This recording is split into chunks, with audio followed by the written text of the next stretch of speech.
Hello everyone, हमें IAS officer, IAS का full form होता है इंडियन एडमिनिस्ट्रेशन सर्विस।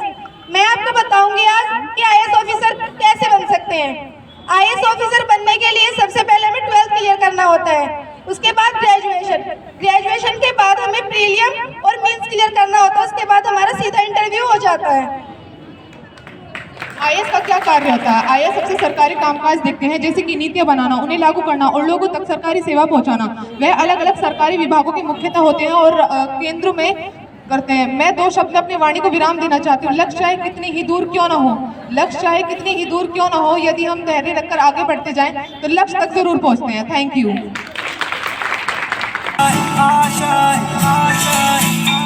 कुछ पाने की हो आस आस, कोई अरमा हो जो खास खास आशाएं।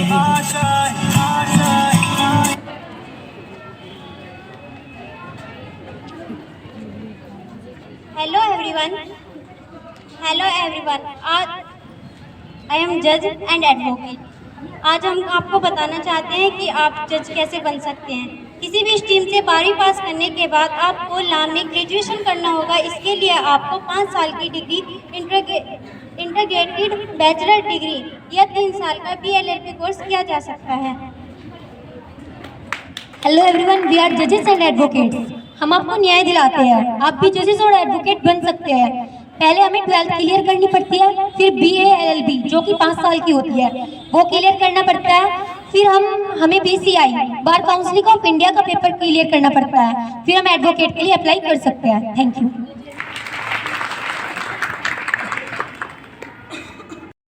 सभी साथियों को नमस्कार। मैं राजेश कुमार सरोज, DAV टटीरी चैनल से बोल रहा हूँ। साथियों, यह वीडियो आपके बच्चों के लिए बहुत ही महत्वपूर्ण होने वाली है। यह चैनल आपके बच्चों के कैरियर, कि आपको आगे क्या पढ़ाना है, बच्चों को क्या पढ़ना है, इसके लिए महत्वपूर्ण है। इसमें कैरियर काउंसलिंग से संबंधित बच्चों ने कैटवॉक करके दिखाया है कि हाई स्कूल के बाद जब स्ट्रीम चेंज करते हैं तो कैसे डॉक्टर बनते हैं, क्या विषय पढ़ना चाहिए, इंजीनियरिंग करने के लिए कौन से सब्जेक्ट पढ़ने चाहिए, IAS बनने के लिए हमें कौन सी पढ़ाई पढ़नी है, जज बनने के लिए हमें क्या पढ़ना है, वकालत करने के लिए हमें क्या पढ़ना है। इन सब का बिल्कुल नर्सिंग करने के लिए या अन्य कोर्सेज, जो रसोइयाँ वगैरह बनना है, खाना पकाने वाले जो बंदे हैं उनके लिए होटल मैनेजमेंट का कोर्स किस प्रकार से किया जाता है, सभी को उत्तर प्रदेश पुलिस के लिए, दिल्ली पुलिस के लिए या सेना के जवान बनने के लिए, सभी चीज़ों के लिए इन्होंने कैटवॉक के जरिए एक एक कोर्स के बारे में बढ़िया तरीके से बताया है। यह आपके लिए, सभी अभिभावकों के लिए बहुत ही महत्वपूर्ण है ये वीडियो, और उन बच्चों के लिए बहुत महत्वपूर्ण है। तो सभी अभिभावक जिनके घर में बच्चे पढ़ रहे हैं, आगे बढ़ रहे हैं, आपके बच्चों को क्या बनाना है और उन बच्चों के लिए कि आपको क्या बनना है, इसके माध्यम से आप बेहतर तरीके से सीख पाएंगे। तो मेरा आपसे सभी से निवेदन है कि इस वीडियो को लास्ट तक जरूर देखें। यह बहुत ही महत्वपूर्ण वीडियो होने जा रही है सबके लिए। तो सभी लोग, अगर अच्छी लग रही है तो उन बच्चों के हित के लिए इसे वायरल कर दीजिए, इसको आगे बढ़ा दीजिए, जिससे वो सभी बच्चे देख पाएँ और अपने कैरियर को अच्छा बनाने में मददगार साबित कर सकें। धन्यवाद। जय हिंद, जय भारत। ज्ञान की ज्योति जगा देना, ज्ञान की ज्योति जगा देना, बिना वाणी ज्ञान की ज्योति अपनी राह बरसा देना, मेरे सिर पे हाथ धरो, ज्ञान की ज्योति जगा देना, ज्ञान की ज्योति जगा देना।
ग्रेजुएशन के बाद हमें प्रीलियम और मेंस क्लियर करना होता है, उसके बाद हमारा सीधा इंटरव्यू हो जाता है।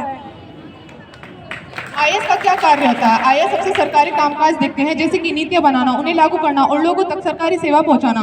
वह अलग अलग सरकारी विभागों के मुख्यतः होते हैं और केंद्र में करते हैं। मैं 2 शब्द में अपनी वाणी को विराम देना चाहती हूँ। लक्ष्य चाहे कितनी ही दूर क्यों ना हो, लक्ष्य चाहे कितनी ही दूर क्यों ना हो, यदि हम धैर्य रखकर आगे बढ़ते जाएं तो लक्ष्य तक जरूर पहुंचते हैं। Thank you.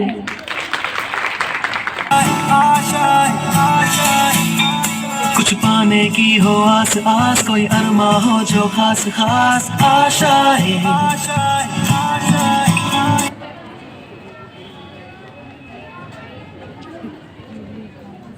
हेलो एवरीवन, आज आई एम जज एंड एडवोकेट। आज हम आपको बताना चाहते हैं कि आप जज कैसे बन सकते हैं। किसी भी स्ट्रीम से 12वीं पास करने के बाद आपको लॉ में ग्रेजुएशन करना होगा। इसके लिए आपको 5 साल की डिग्री, इंटीग्रेटेड बैचलर डिग्री या 3 साल का BLLB कोर्स किया जा सकता है। हेलो एवरीवन, वी आर जजेस एंड एडवोकेट्स। हम आपको न्याय दिलाते हैं। आप भी जजेस और एडवोकेट बन सकते हैं। पहले हमें 12th क्लियर करनी पड़ती है, फिर BA LLB जो कि 5 साल की होती है वो क्लियर करना पड़ता है। फिर हमें BCI bar council of India का पेपर क्लियर करना पड़ता है। फिर हम एडवोकेट के लिए अप्लाई कर सकते हैं। Thank you.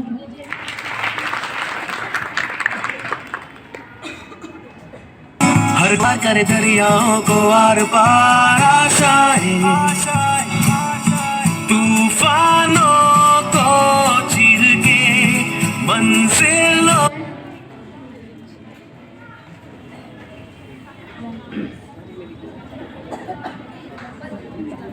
सलामी दे। We are army officer. हमें आर्मी ऑफिसर, हमारा काम है देश की रक्षा करना। आप भी आर्मी ऑफिसर बन सकते हो। कैसे बन सकते हो आज मैं आपको बताऊंगी।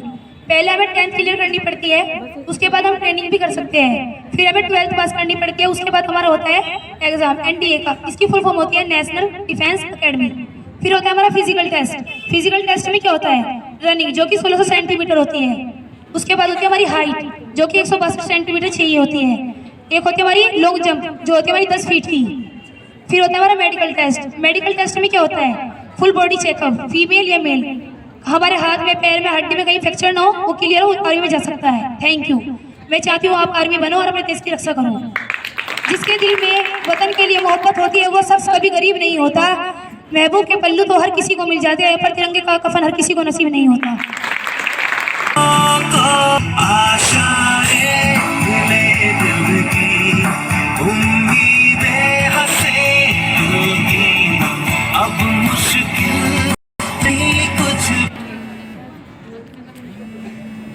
हेलो एवरीवन, हम हैं डॉक्टर। हम मानवता की सेवा करते हैं। आप भी डॉक्टर बन सकते हैं। आपको डॉक्टर बनने के लिए सबसे पहले 10th पास करनी होगी। फिर 11th क्लास में आने के बाद 11th 12th में PCB का ग्रुप लेना होगा। उसके बाद आपका एक नीट का एग्जाम होता है। उसको देने के बाद नीट का एग्जाम जब क्लियर हो जाता है फिर हमें 5 साल का कोर्स करना होता है। उसको नहीं कुछ भी आशाएं दिले दिल की, उम्मीदें हंसे दिल की, अब मुश्किल नहीं। हेलो एवरीवन, हमें नर्सिंग स्टाफ और नर्सिंग शब्द का अर्थ होता है पोषण और नर्सिंग की परिभाषा। नर्सिंग में स्वास्थ्य को बढ़ावा देना, बीमारी की रोकथाम और बीमार, विकलांग एवं मरने वाले की देखभाल शामिल है। अकॉर्डिंग टू INC का फुल फॉर्म होता है इंटरनेशनल नर्सिंग काउंसिलिंग। नर्सिंग सभी उम्र के व्यक्तियों, परिवारों, समूह और समुदायों, बीमार एवं व्यक्तियों का स्वास्थ्य और सहयोगी देखभाल का समायोजन है। अब हम बात करते हैं कि हम नर्स कैसे बन सकते हैं और नर्स बनने के लिए हमें क्या करना पड़ता है। तो पहले हमें 11th में PCB ग्रुप लेना पड़ता है और 12th में PCB ग्रुप से पास करनी पड़ती है। 12th में हमारे कम से कम 55% तक तो मार्क्स होने बहुत जरूरी है और 12th के बाद हम BSc नर्सिंग करते हैं जो कि हमारा 4 साल का होता है। धन्यवाद। देखा डॉक्टर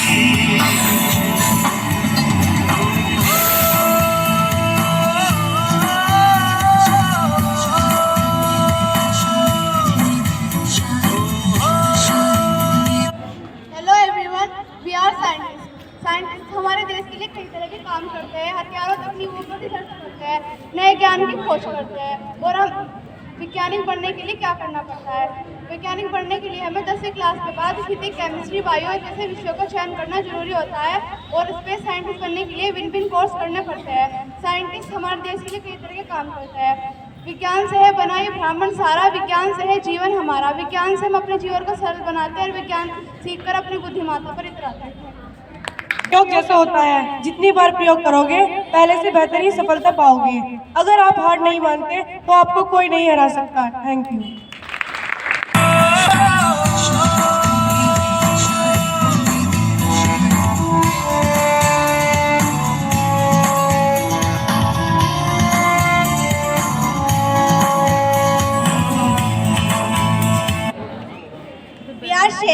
शेफ होटल में खाना बनाने का काम करता है। खाना बनाने के शौक को आप बेहतरीन करियर में भी बदल सकते हैं। इस फील्ड में आप इंटरनेशनल लेवल तक भी जा सकते हैं। आप पाक कला में BHM bachelor of hotel management भी कर सकते हैं।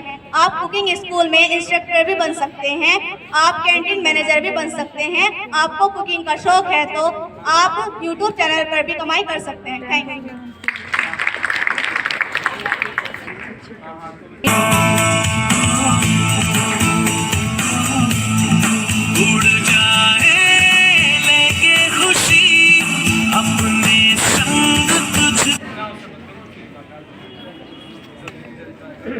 Hello everyone, we are engineers. हम इंजीनियर्स और आप भी इंजीनियर बन सकते हैं। इंजीनियर बनने के लिए आपको कौन सी पढ़ाई करनी पड़ती है और कौन सी परीक्षा देनी होती है?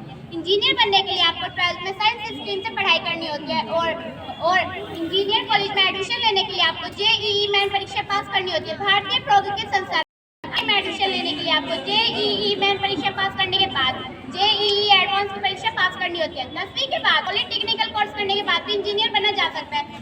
ये कोर्स 3 साल का होता है और इस कोर्स को आप सरकारी या फिर प्राइवेट किसी भी कॉलेज से कर सकते हैं। Thank you.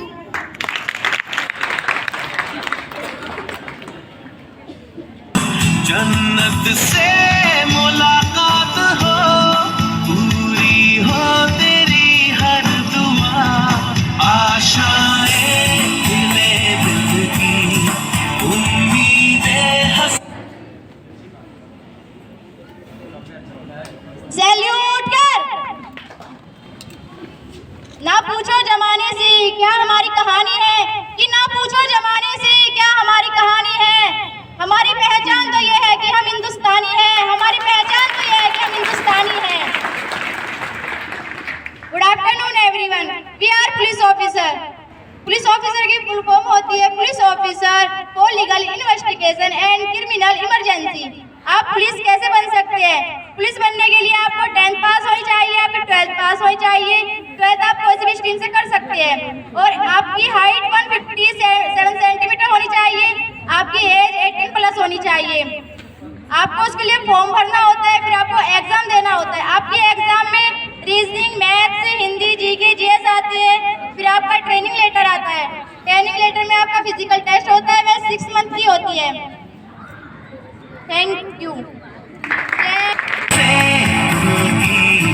अब मुश्किल नहीं कुछ भी, नहीं कुछ भी, आशा। Hello everyone, we are beautician. Beautician का अर्थ है कला, जिसको सीखने के लिए आपको 10th और 12th की मार्कशीट की जरूरत नहीं होती है। आप 8 पास करने के बाद भी ब्यूटिशियन सीख सकते हैं और उसके लिए आपको 1 साल का कोर्स करना पड़ेगा। फिर आप अपना खुद का बिजनेस, जॉब या फिर पार्लर भी खोल सकते हैं। I am do you makeup ma'am?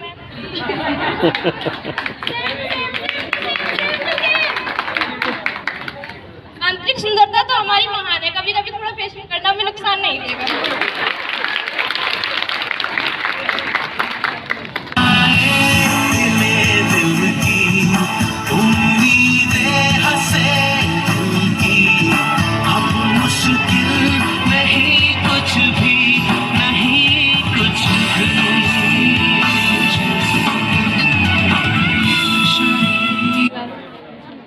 गुरु गोविंदो खड़े काके लागू पाए, बलिहारी गुरु आपने गोविंदियो बताए। हेलो एवरीवन, हम हैं टीचर्स और हम भारत के भविष्य के निर्माता हैं। जैसे कि आप सब जानते हो टीचर्स का काम होता है पढ़ाने का, आप भी टीचर बन सकते हो। इसके लिए आपको किसी भी विषय से 10वीं 12वीं पास करने के बाद आप टीचर बनने के लिए ये कोर्स कर सकते हैं। First BA BEd, second basic training certificate, third diploma in education, fourth diploma in elementary education, fifth integrated teacher education programme. Thank you. धरती कहती अंबर कहता सबका यही तराना है, हमारे होने से ही रोशन हुआ जमाना है। बिल्कुल, smart teachers make smart students. चलो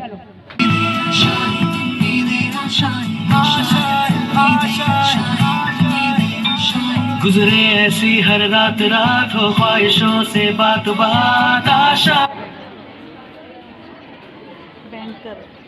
hello everyone, we are bankers. अगर आप भी बैंक में जॉब करना चाहते हैं तो उसके लिए आपको 12th पास करने के बाद ग्रेजुएशन करनी होगी। ग्रेजुएशन आप किसी भी सब्जेक्ट से कर सकते हैं। उसके बाद आपको एग्जाम देना होगा, जैसे कि IBPS clerk, IBPS PO, IBPS RR और बैंक PO जैसे एग्जाम देने होंगे। ज़्यादातर बैंकों में आयु सीमा 20 से 30 वर्ष तक होती है। अगर आप बैंक में नौकरी करना चाहते हैं तो आपकी इंग्लिश और कंप्यूटर नॉलेज अच्छी होनी चाहिए। Thank you.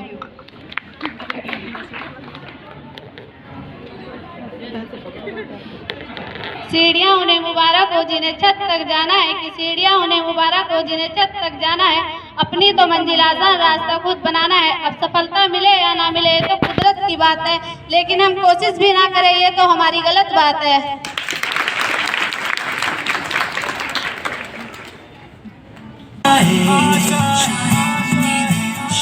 लेकर सूरज से आग आग गाए जा अपना राग राग आशाएं, कुछ ऐसा करके दिखा खुद खुश हो जाए खुदा।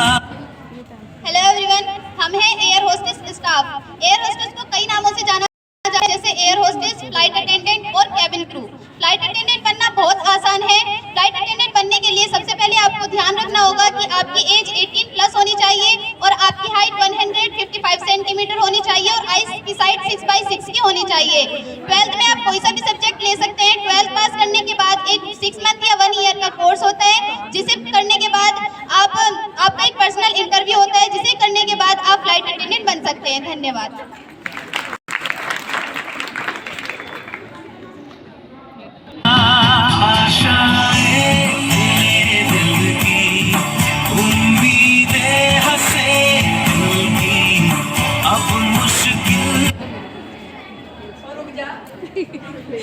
हेलो गाइस, हमें स्पोर्ट्स पढ़ोगे लिखोगे तो बनोगे नवाब, खेलोगे कूदोगे तो होगे खराब। यह बड़े बुजुर्गों का मानना है, लेकिन आज के टाइम में इससे हटकर है। पढ़ोगे लिखोगे तो बनोगे नवाब, खेलोगे कूदोगे तो बनोगे सुपर नवाब। हमें स्पोर्ट्स में जाने के लिए कोई पर्टिकुलर डिग्री की ज़रूरत नहीं होती। 8वीं पास भी स्पोर्ट्स में जा सकते हैं। हमें 8 साल के बच्चों को मल्टीपल्स गेम्स कराने चाहिए और 13 से 14 साल के बच्चों को स्पेसिफिक इवेंट्स कराने चाहिए। और कुछ क्या ये भी मतलब क्वेश्चन होते हैं कि हम 19 साल, 28 साल या 32 साल के भी स्पोर्ट्स में चले गए जा सकते हैं, लेकिन उनके लिए थोड़ा कठिन होगा जाना, पर नामुमकिन भी नहीं है। एक बार मेरे साथ फिर से दोहराइए कि पढ़ोगे लिखोगे तो बनोगे नवाब, खेलोगे कूदोगे तो बनोगे सुपर नवाब। धन्यवाद। नहीं कुछ भी, नहीं कुछ भी, आशाएं खिले दिल की, उम्मीदें हंसे दिल की, अब मुश्किल नहीं कुछ भी। हेलो एवरीवन, मेरा नाम सालेहा, मैं हूँ एक सिंगर। मैं आपको गाना सुनाऊंगी। मेरा मुल्क मेरा देश मेरा ये वतन, शांति का उन्नति का प्यार का चमन। मेरा मुल्क मेरा देश मेरा ये वतन, शांति का उन्नति का प्यार का चमन। जिसके वास्ते निसार है मेरा तन मेरा मन। ए वतन ए वतन ए वतन, जाने मन जाने मन जाने मन।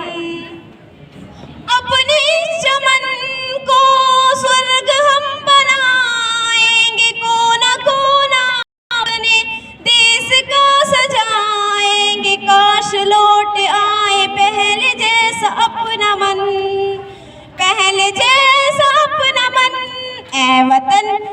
वतन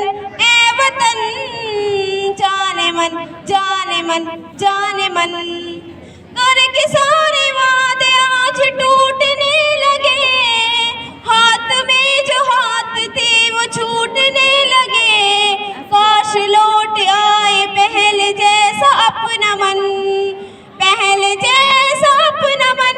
ऐ वतन ऐ वतन ऐ वतन जाने मन जाने मन जाने मन।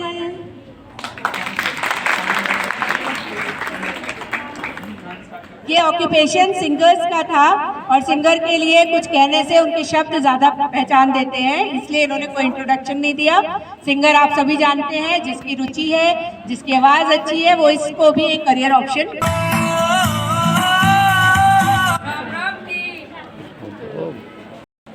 हेलो, आप सभी को राम राम जी। हम किसान हैं। किसान को देश की रीढ़ की हड्डी माना जाता है। जैसे इंसान रीढ़ की हड्डी से मजबूत होता है, इसी तरीके से किसान से देश मजबूत होता है।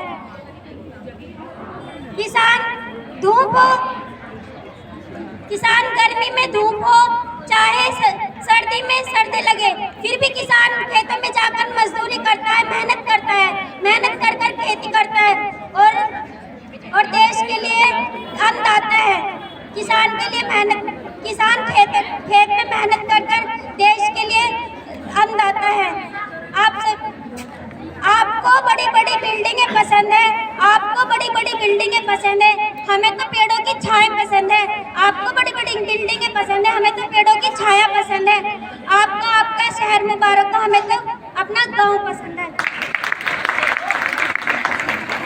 कि हमारी जिंदगी का अहम हिस्सा है, इसके बिना जीना भी मुश्किल है। इसी से जुड़े वतन हमारे, एक नारा तो बनता है, जय जवान जय किसान।